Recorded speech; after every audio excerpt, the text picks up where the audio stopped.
سورہ یاسین چل رہی ہے. فرمایا گیا یاسین والقرآن الحکیم انک لمن المرسلین علی صراط مستقیم. قرآن حکیم کی قسم، یہ اتنی عظیم الشان کتاب ہے کہ اللہ خود اس کی قسم کھا رہا ہے. اور جتنی بھی قسمیں قرآن حکیم میں اللہ کی طرف سے کھائی گئی ہیں وہ ساری کی ساری قسمیں عظیم چیزوں کی ہیں. ساری چیزیں عظیم ہیں. انہی میں سے ایک عظیم چیز قرآن حکیم. قرآن حکیم کی قسم کھائی گئی ہے. یہ تو مقسم بھی ہے. مقسم علیہ کیا ہے؟ جس پر قسم کھائی گئی ہے. انک لمن المرسلین، کہ آپ رسولوں میں سے ایک رسول ہیں. ایک بات تو یہ معلوم ہوئی کہ آپ کوئی انوکھے رسول نہیں ہیں. آپ سے پہلے بھی رسول آ چکے ہیں اور انہی رسولوں میں سے آپ ایک رسول ہیں. اور آگے فرمایا گیا علی صراط مستقیم، جو سیدھے راستے پر ہے. قرآن حکیم میں جہاں جہاں اس راستے کا ذکر کیا گیا ہے جو راستہ جنت تک جاتا ہے، واحد ذکر کیا گیا ہے، سنگولر. اہدنا الصراط المستقیم، صراط واحد. یہاں بھی صراط واحد، علی صراط مستقیم. کیوں؟ اس لیے کہ جو ہدایت کا راستہ ہے وہ ایک ہی ہے، اور ضلالت کے راستے یعنی طریق الہدایت واحد، ہدایت کا طریقہ جو ہے، ہدایت کا راستہ ایک ہی ہے. وطرق الضلالت وطرق الضلالت کثیرہ، اور گمراہی کے راستے بہت سارے ہیں. تبھی تو ایک جگہ فرمایا گیا ولا تتبعوا السبل، بہت سارے راستوں پر نہ چلو، راستے پر چلو، راستوں پر نہ چلو. جی، جنت کی طرف جانے والا راستہ ایک ہی ہے، لہذا راستے پر چلو، راستوں پر نہ چلو. ولا تتبعوا السبل. اور فرمایا گیا یہ آپ رسول بنا کر کے جو بھیجے گئے ہیں، مقصد کیا ہے؟ رسول بھیجے کس لیے جاتے ہیں اور آپ کو کیوں بھیجا گیا رسول بنا کر کے؟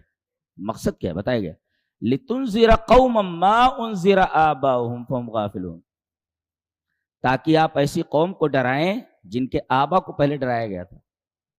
یعنی ان کے باپ دادا کو پہلے ڈرانے کے لیے رسول آئے تھے، ان کو بھی ڈرانے کے لیے رسول بھیجا گیا. تو بعثت رسول کا مقصد انذار ہے، ڈرانا، کہ غفلت سے بیدار ہو جاؤ. فہم غافلون، جو غفلت میں پڑے ہوئے ہو غفلت سے بیدار ہو جاؤ، نہیں تو خطرہ تمہارے سر پر پہنچ چکا ہے. یہ وارننگ دینے کے لیے، ڈرانے کے لیے رسول آتے ہیں.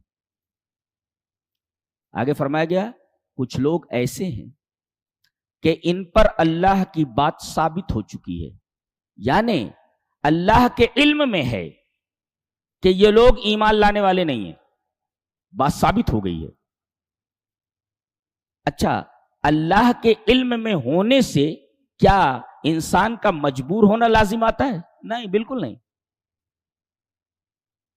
بلکہ یہ گمراہ ہوں گے اپنی حرکتوں کی وجہ سے، جس کا اللہ تبارک و تعالیٰ کو پہلے سے علم ہے. جی، لِتُنذِرَ قَوْمًا مَا أُنذِرَ آبَاؤُهُمْ فَهُمْ غَافِلُونَ لَقَدْ حَقَّ الْقَوْلُ، بات کچھ لوگوں کے اوپر ثابت ہو چکی ہے کہ ایمان لانے والے نہیں ہیں اور یہ سب جہنم کا ایندھن ہے.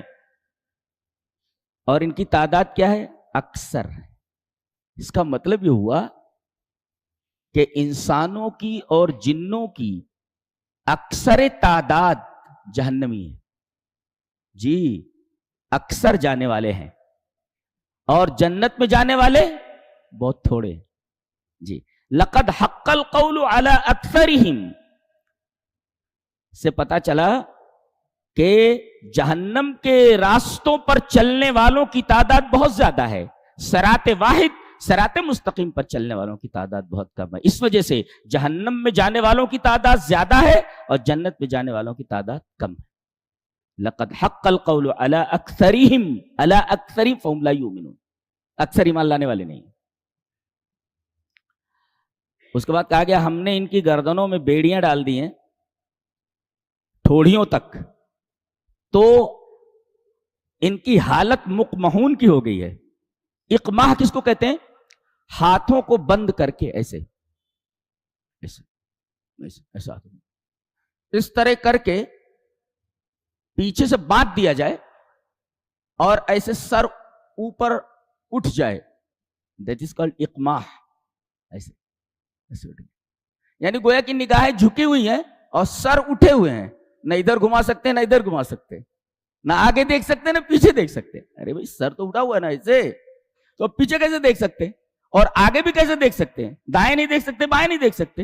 یہ اقماح ہے. دیکھیے انا جعلنا فی اعناقہم اغلالا فہی الذقن کہتے ہیں اس کو، الی الاذقان فہم مقمحون. یہ مقمحون ہو چکے ہیں، یعنی ایسے ہاتھ بند کر کے ان کی ٹھوڑیوں سے لگا دیے گئے ہیں، اس طرح ان کا سر اوپر اٹھ گیا ہے اور آنکھیں جھکی ہوئی. یہ حالت ہے ان کی.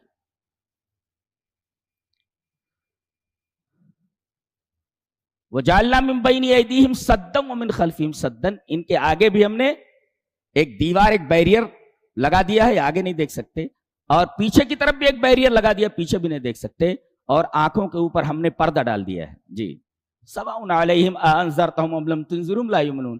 ان کو آپ ڈرائیں یا نہ ڈرائیں یہ لوگ ایمان لانے والے نہیں.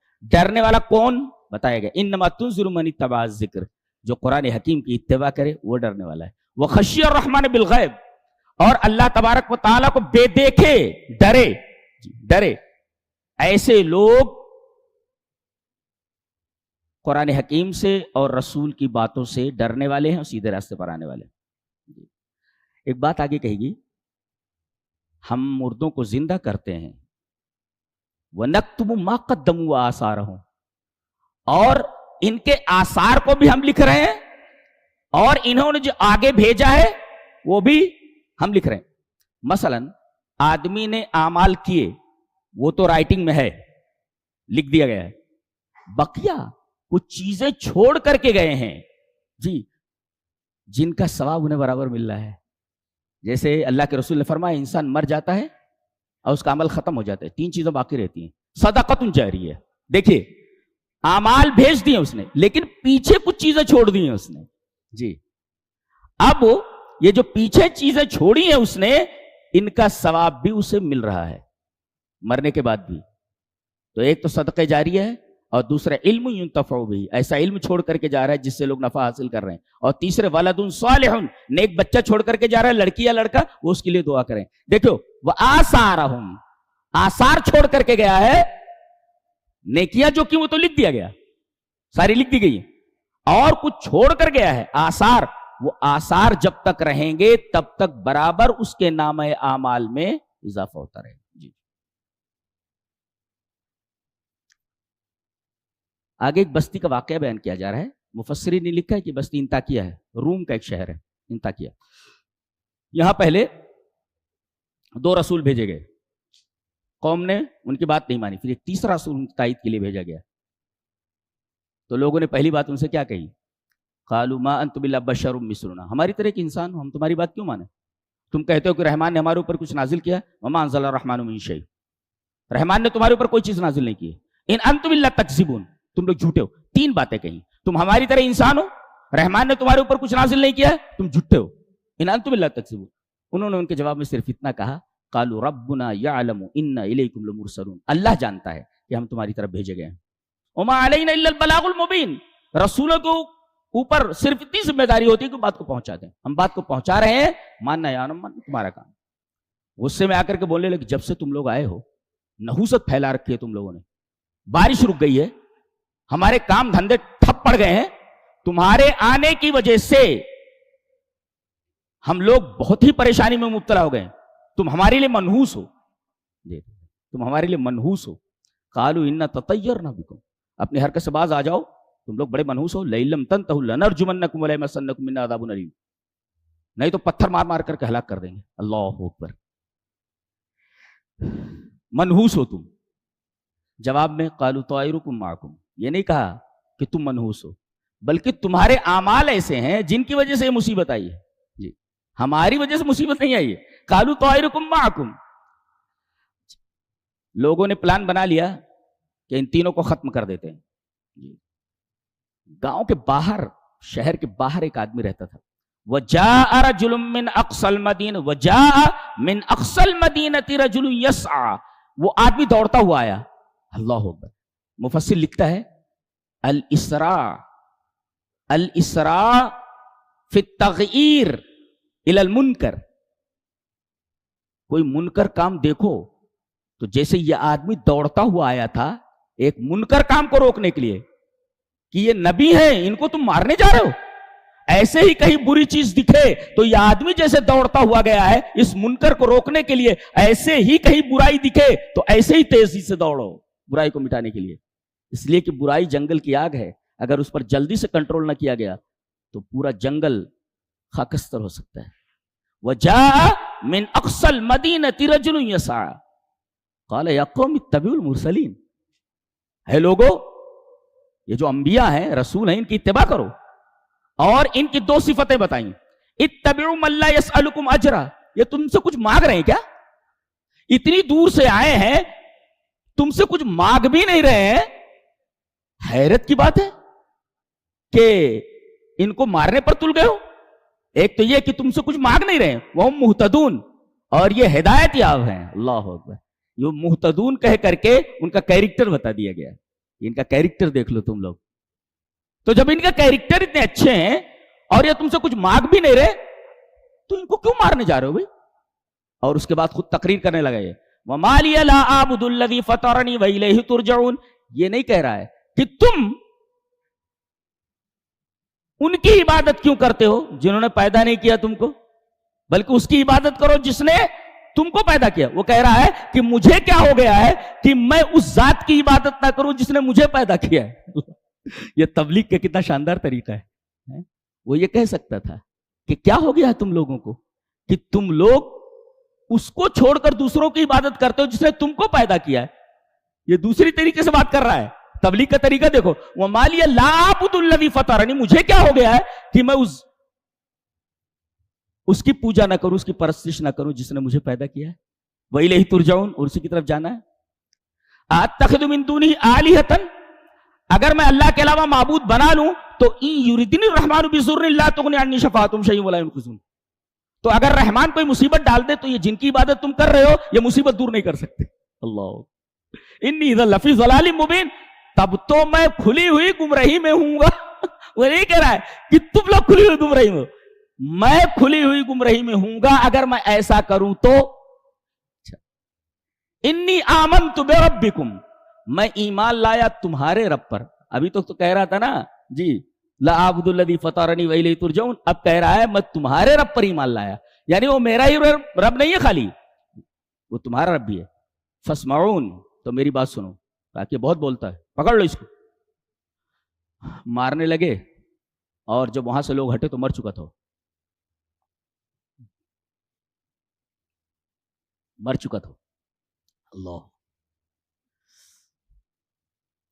اور ادھر وہ مرا، اس کی روح نکلی، ادھر اللہ تبارک و تعالیٰ نے اس کو جنت میں داخل کر دیا. کہا قیل ادخل الجنہ، چل جنت میں داخل ہو جا. یعنی شہید کے لیے برزخ نہیں ہوتا، ڈائریکٹ جنت میں پہنچ جاتے ہیں. اور سبز پرندوں کے قالب میں ان کی روحوں کو ڈال دیا جاتا ہے. اور یہ پورے کے پورے شہداء جن کی روحیں پرندوں کے قالب میں ہوتی ہیں، وہ پرندے پوری جنت کے اندر گھومتے رہتے ہیں، چہچہاتے رہتے ہیں. اور جیسی شام ہوتی ہے، جنت میں بھی شام ہوتی ہے، شام ہوتی ہے تو وہ عرش کے نیچے لٹکتی ہوئی جو قندیلیں ہیں ان قندیلوں کے اندر بسیرا کرتے ہیں. یہ شہداء ہیں، ان کے لیے اسپیشل ٹریٹمنٹ ہے جی. کہا جنت میں داخل ہو جا. جیسے جنت میں داخل ہوا کہنے لگا قال یا لیت قومی یعلمون، کاش میری قوم کو مجھے معلوم ہوتا بما غفر لی ربی وجعلنی من المکرمین کہ توحید کی وجہ سے اللہ تبارک و تعالیٰ نے میرے سارے گناہ معاف کر دیے ہیں، وجعلنی من المکرمین، اور میرا کتنا اکرام کیا ہے، مجھے کتنی عزت بخشی ہے کہ مجھے جنت میں ڈال دیا۔ حضرت ابن عباس کہتے ہیں کہ یہ واحد آدمی ہے جس نے زندگی میں بھی اپنی قوم کی خیر خواہی کی اور مرنے کے بعد بھی اپنی قوم کا خیر خواہ ہے۔ دیکھو یہ کہتے ہیں کہ مسلمان کافروں کے دشمن ہیں، ارے یہ آدمی زندہ رہا تب بھی اپنی قوم کا خیر خواہ رہا، مرنے کے بعد بھی کہہ رہا ہے کہ کاش میری قوم جانتی کہ توحید کی برکتیں کیسی ہیں اور توحید پر مرنا کیا ہوتا ہے، جی کاش معلوم ہوتا۔ حضرت ابن عباس کہتے ہیں یہ واحد آدمی ہے جس نے زندگی میں بھی اپنی قوم کی خیر خواہی کی اور مرنے کے بعد بھی اپنی قوم کی خیر خواہی کر رہا ہے، جی۔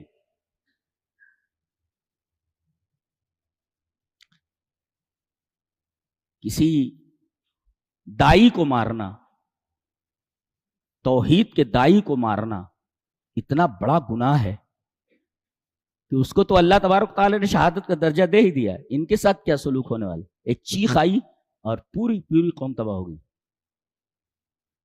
جی۔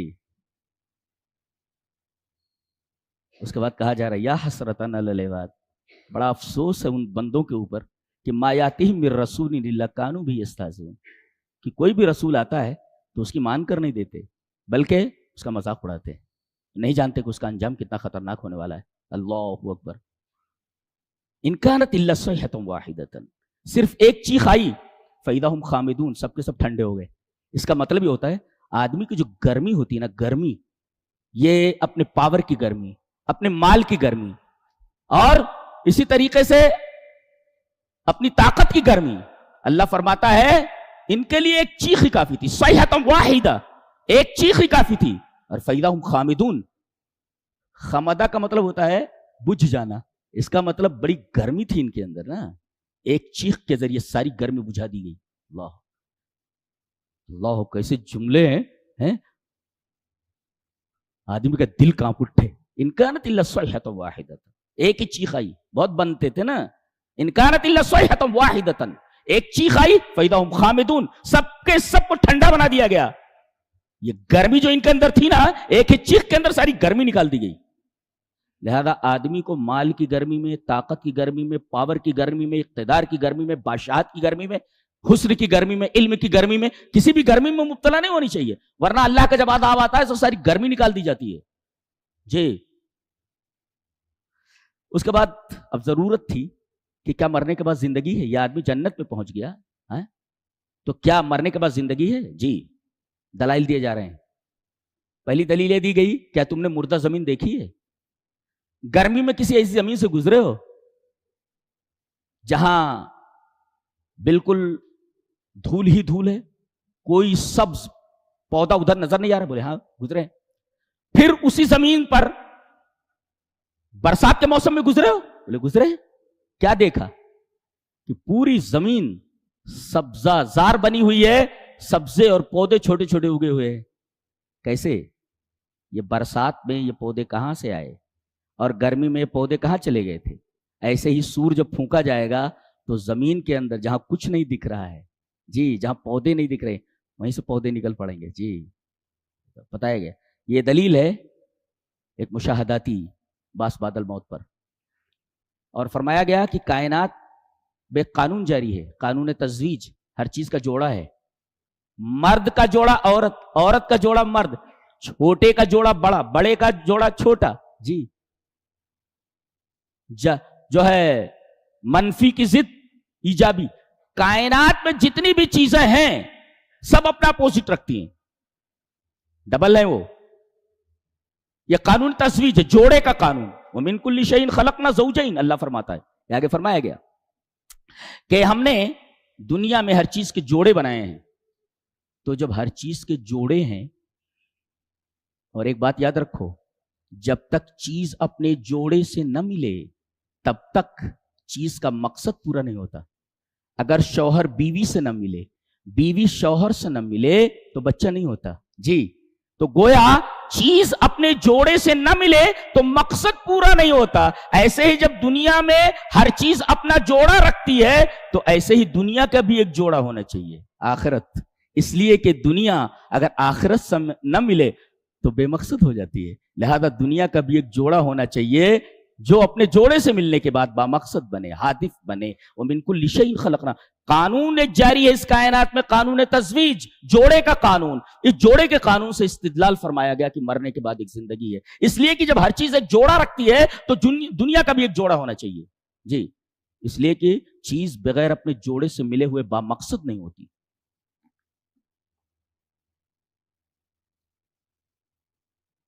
اس کے بعد فرمایا گیا سورج جو تم دیکھ رہے ہو چل رہا ہے، وَالشَّمْسُ تَجْرِي لِمُسْتَقَرٍّ لَهَا.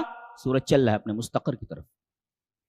ایک مفسر لکھتا ہے فَالشَّمْسُ فِي جَرْءٍ دَائِمٍ حَتَّى تَسْتَقِرَّ إِلَى نِهَايَةِ الْمَطَافِ إِلَى نِهَايَةِ الْأَمْرِ. یہ سورج مسلسل چل رہا ہے جی، اور ایک دن اسے رک جانا ہے. مستقر مانے ٹھہرنے کی جگہ جی. ہر چیز جیسے چلتی ہے تو ایک جگہ سے ٹھہرنا ہوتا ہے. گاڑی نکلتی ہے تو اس کا ایک سٹاپ ہوتا ہے، اس کے بعد کوئی سٹاپ نہیں ہوتا جی. ایسے ہی زندگی کا یہ سفر جو ٹرین سے جاری ہے، وقت کے ٹرین میں آدمی سوار ہے، جا کر کے ایک جگہ آدمی کو اتر جانا ہے جی. ایسے ہی سورج بھی ایک سفر میں ہے، اسے بھی ایک دن رک جانا ہے. تو الشمس فی جرء دائم، سورج مسلسل سفر میں ہے. حتی تستقر الی نہایت الامر، اسے بھی جا کر کے ایک جگہ رک جانا ہے جی. ذالک تقدیر العزیز، کیا فرمایا گیا؟ ذالک تقدیر العزیز العلیم. اللہ تبارک و تعالیٰ نے یہ چیز مقرر کر رکھی ہے. جیسے ہر سفر کی ایک ابتدا ہوتی ہے، اس سفر کی ایک انتہا ہوتی ہے. لہذا سورج جب سے بنا ہے تب سے سفر میں ہے. اس ابتدا کی ایک انتہا ہونی چاہیے. سورج کو ایک جگہ تو آرام ملنا چاہیے نا، لہذا اسے ایک جگہ روک دیا جائے گا، اسٹاپ ہو جائے گا وہاں جا کر کے. اللہ وآیت لہم اللیل، اللہ فرما رہا ہے اچھا یہ بتاؤ رات پہلے کہ دن پہلے؟ رات پہلے. تبھی تو اللہ نے فرمایا وآیت لہم اللیل، ان کے لیے رات ایک نشانی ہے. نسلخ منہ النہار، ہم اس سے دن کو کھینچتے ہیں. سلخ کا مطلب ہوتا ہے سانپ کا اپنی کینچلی اتار دینا. دیکھو کینچلی ہے اوپر سانپ کی، اچھا اس کے بعد اس کو نکال لیا جائے جی. ایسے ہی بکری ہے، اس کی کھال ہے جی.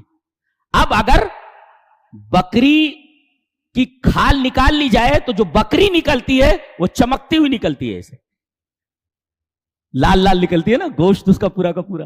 یعنی چمڑا نکال دو تو بکری کا رنگ کیسا ہوتا ہے؟ ایسے لال. ایسے ہی رات اندھیری ہے، تاریک ہے، اس سے جب ہم دن کو نکالتے ہیں تو روشن نکلتا ہے، جیسے بکری کے کھال سے نکال لیا جائے. نسلخ منہ النہار، ایسے ہی ہم کھینچ لیتے ہیں رات سے دن کو، جیسے بکری کی کھال سے بکری کو نکال لیا جاتا ہے اور سانپ کو اس کی کینچلی سے. کیا تعبیر بات کرنے کی، کتنے اعلیٰ معیار سے بات ہو رہی ہے، کتنی بلاغت کے ساتھ بات کی جا رہی ہے. ایک سامنے کی چیز کو کتنے حسین انداز میں بیان کیا جا رہا ہے. یہ وَالْقَمَرَ قَدَّرْنَاهُ مَنَازِلَ حَتَّى عَادَ كَالْعُرْجُونِ الْقَدِيمِ. سورج کی پوجا کرتے ہو، سورج کو ایک دن ٹھہر جانا ہے، اور چلتے چلتے تو کبھی ٹھہر جائے وہ معبود نہیں ہوتا جی. وہ تمہارا ساتھ کیسے دے سکتا ہے جو کہیں ٹھہر جائے جی. اور یہ چاند جس کی تم پوجا کر رہے ہو، مہینے میں دیکھ لو اس کا کیا حال ہوتا ہے. 14ویں کا چاند ہوا، گھٹ رہا ہے گھٹ رہا ہے گھٹ رہا ہے گھٹ رہا ہے، یہاں تک کہ مہینے کی آخری تاریخ کو اس کی حالت کیا ہوتی ہے؟ بالکل کالعرجون القدیم، کھجور کی پرانی شاخ کی طرح ایک دم پتلا ہو جاتا ہے اور ٹیڑھا ہو جاتا ہے. جس کی کمر ٹیڑھی ہو وہ معبود ہوتا ہے کیا؟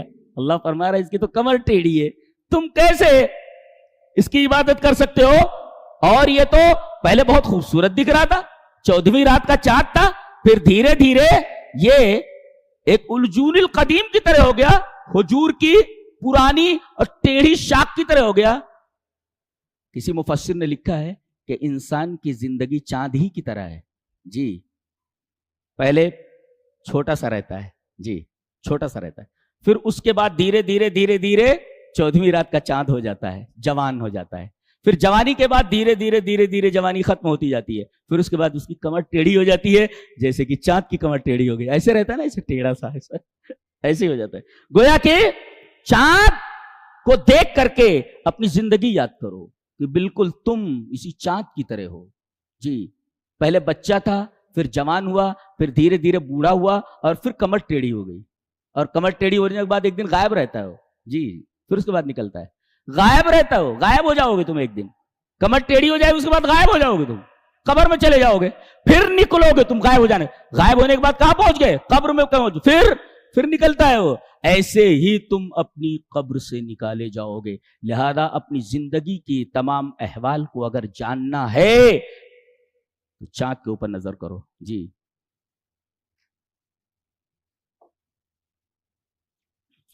کیا بات ہے، کیا کتاب ہے، کیا کتاب ہے۔ اللہ فرما رہا ہے جب سور پھونکا جائے گا، وَنُفِخَ فِي الصُّورِ فَإِذَا هُم مِّنَ الْأَجْدَاثِ إِلَىٰ رَبِّهِمْ يَنْسِلُونَ۔ اچھا، جہاں بھی سور پھونکنے کی بات آتی ہے تو فعل مجہول استعمال کیا جاتا ہے، پیسو وائس، ایکٹیو وائس استعمال نہیں کیا جاتا۔ جیسے پیسو وائس کیا ہوتا ہے؟ ہی ایٹس اے مینگو، وہ ایک آم کھاتا ہے۔ جی، زید ایٹس اے مینگو، زید ایک آم کھاتا ہے۔ جی، تو یہ ایکٹیو وائس ہے۔ اور a mango is eaten by Zaid، دیکھیے by Zaid، تو ایسا کہا جائے کہ a mango is eaten۔ جی، آم کھایا گیا، کس کے ذریعے معلوم ہے، ایسے کہا گیا۔ اور سور پھونکا جائے گا، پھونکنے والا کون؟ کہیں ذکر نہیں ہے۔ جی جی، پورے قرآن میں کہیں ذکر نہیں ہے، اور یہی پیسو کا استعمال کیا جاتا ہے، اس لیے کہ سب کو معلوم ہے کہ سور پھونکنے والا ایک ہی فرشتہ ہے جس کا نام اسرافیل ہے۔ وہ نرسنگھے کو، سور کو اپنے منہ میں لگائے ہوئے، بڑے ادب سے کھڑے ہوئے، سر جھکائے، اتنا عجیب و غریب فرشتہ ہے کہ وہ سور میں پھونک کیسی ڈالے گا جس کی پھونک اتنی طاقتور، اتنی پاورفل ہوگی کہ پوری کائنات کی دھجیاں اڑ جائیں۔ اب اندازہ لگائیے کتنا پاورفل فرشتہ ہے وہ اسرافیل، اور باقاعدہ سور کو اپنے منہ میں لیے ہوئے بڑے ادب سے کھڑے ہوئے ہیں، اور ادھر حکم ہو کہ ادھر بلا تاخیر سور میں پھونک ڈال دی جائے۔ اللہ، سب تابع فرمان ہے اللہ تبارک و تعالیٰ۔ انسان ہی ایسا ناشکر ہے کہ اللہ کے امر کی کوئی پرواہ نہیں ہے، اللہ کے نہیں کی کوئی پرواہ نہیں۔ اتنا عظیم الشان فرشتہ منہ میں نرسنگھا لیے ہوئے کھڑا ہوا ہے، سور لیے ہوئے کھڑا ہے، اس کا نام نہیں بتایا جا رہا ہے اس لیے کہ سب کو معلوم ہے کہ پھونکنے والا یہی ہے۔ اللہ ونفخ، اچھا سور جب پھونکا جائے گا تو قیامت آ گئی، کھڑکھڑانے والی، القاریہ، اور قبروں کو جب کھڑکھڑائے گی تو کیا ہوگا؟ فَإِذَا هُم مِّنَ الْأَجْدَاثِ إِلَىٰ رَبِّهِمْ يَنْسِلُونَ، ایسا بھاگیں گے۔ یہاں کہا گیا ینسلون کا مطلب سمجھتے ہو؟ وہ پہلے تو ہم لوگ دلی جاتے تھے بچپن میں پڑھتا تھا، وہاں حفظ کرتا تھا، تو ہم لوگ جامع مسجد کے پاس جاتے تھے تو سیڑھیوں کے نیچے باقاعدہ وہ بریانی وغیرہ بنتی تھی، اور وہاں پر وہ پانی پلانے کے لیے سقے ہوتے تھے، ان کو سقا کہا جاتا تھا۔ وہ چمڑے کے مشکیزے میں پانی بھرے رہتے تھے، اور اس کے بعد اس کو ایسے کندھے پر لیے رہتے تھے، اور ایک پیالی رکھے رہتے تھے، پانی چاہیے 5 پیسے کا، جی اس میں پانی ڈال دیتے تھے، آپ کو پلا دیتے تھے، جی مشکیزے۔ اب وہ اتنا پانی بھرا ہوا ہوتا تھا کہ اس کا منہ ایسے بند رکھتے تھے وہ لوگ، جی ایسے تھا۔ اب مشکیزے کا منہ اگر کھول دیا جائے تو پانی کتنی تیزی سے باہر جائے گا؟ مشکیزے کا منہ بند ہے، اس کے بعد ایسے ٹیڑھا کر دیا جائے اور اس کا منہ کھول دیا جائے، کتنی تیزی سے پانی جائے گا آپ کو اندازہ ہے؟ نسل اسی کو بولتے ہیں۔ مشکیزے کو کھول دیا جائے تو پانی جس تیزی سے نکلتا ہے دیٹ از کالڈ نسل، اس طریقے سے لوگ نکلیں گے، بڑی تیزی کے ساتھ نکلیں گے۔ اور کیسے؟ اجداث سے۔ الجدسہ کہتے ہیں مضغ اللحم، گوشت کو چبانا، گوشت کو چبانے کو کہتے ہیں گوشت۔ اللہ اکبر۔ یخرجون من الاجداث وقد مزغتهم الارض ولم يبق منهم شيء، یہ بدن جس کے اوپر آدمی، جی عورتیں ہیں مرد ہیں، بس اسی کے بناؤ سنگار میں لگے ہوئے ہیں، زمین منتظر ہے کہ آؤ میری خوراک بننے والے ہو تم۔ بہت لالی لگا لی، بہت پاؤڈر لگا لیے، بہت ورزشیں کر لی، بدن کے اوپر بڑا غرور تم نے کر لیا, آؤ میں منتظر ہوں تمہیں کھانے کے لیے. جدت مزغ اللحم, گوشت کو چبا لینا. جب یہ نکلیں گے اس سے پہلے ان کا حال کیا ہوگا؟ زمین ان کے پورے گوشت کو چبا چکی ہوگی. جی مزغتہم وقد مزغتہم الارض, ان کو زمین مکمل چبا چکی ہوگی. ولم یبق منہم شیء, کوئی چیز باقی نہیں ہوگی, اور پھر ہم وہیں سے تم کو اٹھائیں گے. اللہ, یہ جدس کا لفظ بدن کے اوپر تھر تھری ڈال لے کے کافی ہے. سب بدن کے ساتھ وہی ہونے والا ہے. کیوں آدمی بدن کے اوپر غرور کرتا ہے؟ کہتے بدن کے انتظار میں ہے مٹی کھانے کے لیے. اللہ, بتایا گیا کہ اب اٹھیں گے جنت. اب اٹھیں گے تو کسی کو جنت میں جانا ہے, کسی کو جہنم میں جانا ہے. جنتیوں کا بیان کیا جا رہا ہے. ان اصحاب الجنت اليوم فی شغل فاکہون, ہمیشہ ان کا ایک مشغلہ رہے گا جو بہت دلچسپ ہوگا. ایک مشغلے سے نکلے کہ دوسرا مشغلہ, اور سارے کے سارے مشغلے انتہائی انجوائے فل ہے, بہت زبردست. اللہ, اور ہم وازواجہم فی ظلال, وہ اور ان کی بیویاں سائے میں ہوں گی. سائے, درختوں کے سائے. علی الارائک, چھپرکھٹوں کے اوپر متکئون, ٹیک لگائے ہوئے ہوں گے. بیویاں بیٹھی ہیں, بچے ہیں. اللہ, ازواج علی الارائک متکئون لہم فیہا فاکہۃ ولہم ما یدعون, ان کے لیے ہر قسم کے پھل اور جو چیز وہ مانگیں گے ساری چیزیں حاضر. اور سب سے بڑی چیز, سلام قولا من رب الرحیم, رب تعالیٰ کی طرف سے ان کے لیے سلام. کیا بات, اللہ اکبر. مجرموں کا ممتاز الیوم ایھا المجرمون, چلو الگ ہو جاؤ, جنتی الگ ہو جاؤ, جہنمی الگ ہو جاؤ. ان کی سزا بتائیے.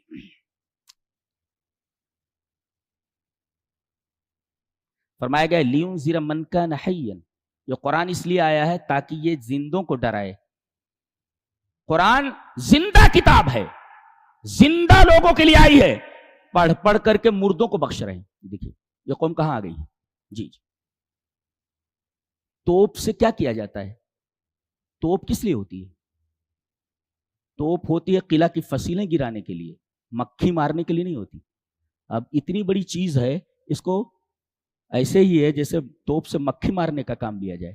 خالی پڑھ رہے ہیں بیچارے, پڑھ رہے ہیں. کیا پڑھ رہے ہیں, کیا سمجھ رہے ہیں, کچھ سمجھ میں نہیں آتا. یہ حال ہے ہمارا. پڑھ کر سن رہے ہیں. ارے بھائی آپ عرب تھوڑی ہیں, آپ عرب ہیں, آپ کو کچھ سمجھ میں آتا ہے؟ خالی سن رہے ہیں, سمجھے گا کون؟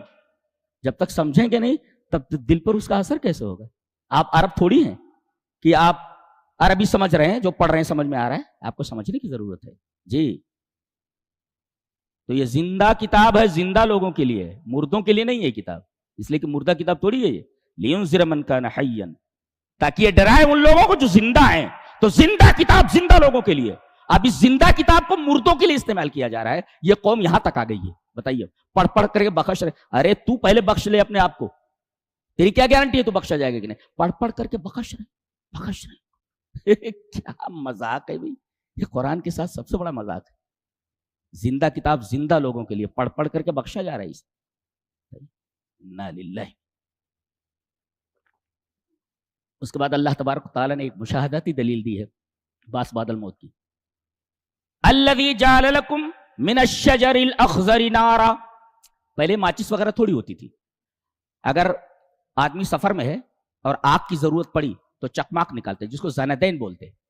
2 پتھر ہوتے تھے, اور ایک پتھر مرد ہوتا تھا, ایک پتھر عورت ہوتی تھی. وہ ڈھونڈنا پڑتا تھا. جی, اور جو مادہ پتھر ہوتا تھا جس کو عورت کی طرح, تو اس پر ایسے رحم جیسا نشان ہوتا تھا اس کا. جی, پتھر کو اٹھا کر کے اس کے اوپر رگڑا جاتا تھا تو آگ نکل جاتی تھی. اس طرح وہ لوگ آگ حاصل کرتے تھے. اور دوسرا طریقہ تھا, 2 درخت ہوتے تھے, مرخ اور ایفار. دونوں کی ڈالیاں کاٹ لیتے تھے, اور جب کاٹتے تھے تو پانی گرتا تھا. جیسے بعض درخت ہوتے ہیں کہ ڈالیاں کاٹو تو پانی گرتا ہے, تو ایسے دونوں درخت, ایسے مرخ اور ایفار, دونوں کی ڈالیاں کاٹی جاتی تو اسے پانی گرتا تھا. دیکھیں پانی ہے اس میں. اس کے بعد جب دونوں کو رگڑا جاتا تو آگ نکلتی تھی. اللہ فرماتا ہے الذی جعل لکم من الشجر الاخضر نارا, ہم ہرے درخت سے آگ نکال دیتے ہیں. جی, اخراج الضد من الضد، اپوزٹ سے اپوزٹ نکالنا. تو ایسے ہی اگر آدمی مٹی ہو جائے تو مٹی سے انسان نہیں نکالا جا سکتا. آدمی کو راکھ بنا دیا جائے، جلا دیا جائے تو راکھ سے زندگی کی نمود نہیں ہو سکتی. کیوں؟ اس لیے کہ یہاں مردے سے زندے کو نکالنا ہے. یہاں تو عالم یہ ہے کہ پانی سے آگ نکالا جا رہا ہے، پانی سے آگ کو نکالا جا رہا ہے. الذی جعل لکم من الشجر الاخضر نارا، اخراج الضد من الضد، اپوزٹ کو اپوزٹ سے نکالنا. تو ایسے ہی راکھ سے کیا زندگی کی نمود نہیں کی جا سکتی؟ جی.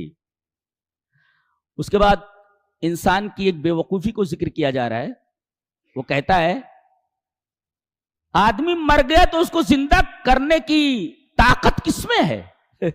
اللہ فرما رہا ہے، ہمارے لیے مثال بیان کر رہا ہے، ھذا قیاس فاسد، یہ قیاس فاسد ہے. اس لیے کہ ھذا القیاس، یہ قیاس جو ہے قیاس قدرت الخالق علی قدرت المخلوق. آدمی خالق کی قدرت کا قیاس مخلوق کی قدرت کے اوپر کر رہا ہے. خالق کی قدرت کو مخلوق کی قدرت پر قیاس کیا جا سکتا ہے، ھذا قیاس فاسد.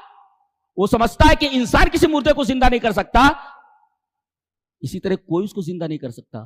ارے خالق زندہ کر سکتا ہے، مخلوق زندہ نہیں کر سکتی. لہذا اللہ تعالی خالق کی قدرت کا قیاس مخلوق کی قدرت کے اوپر نہیں کیا جا سکتا. یہ قیاس قیاس مال فارق ہے. اور اس کے بعد کہا تھا وَنَسِيَ خَلْقَهُ، یہ مشاہداتی دلیل ہے، یہ عقلی دلیل تھی، مشاہداتی دلیل دی جا رہی. اپنے آپ کو بھول گیا.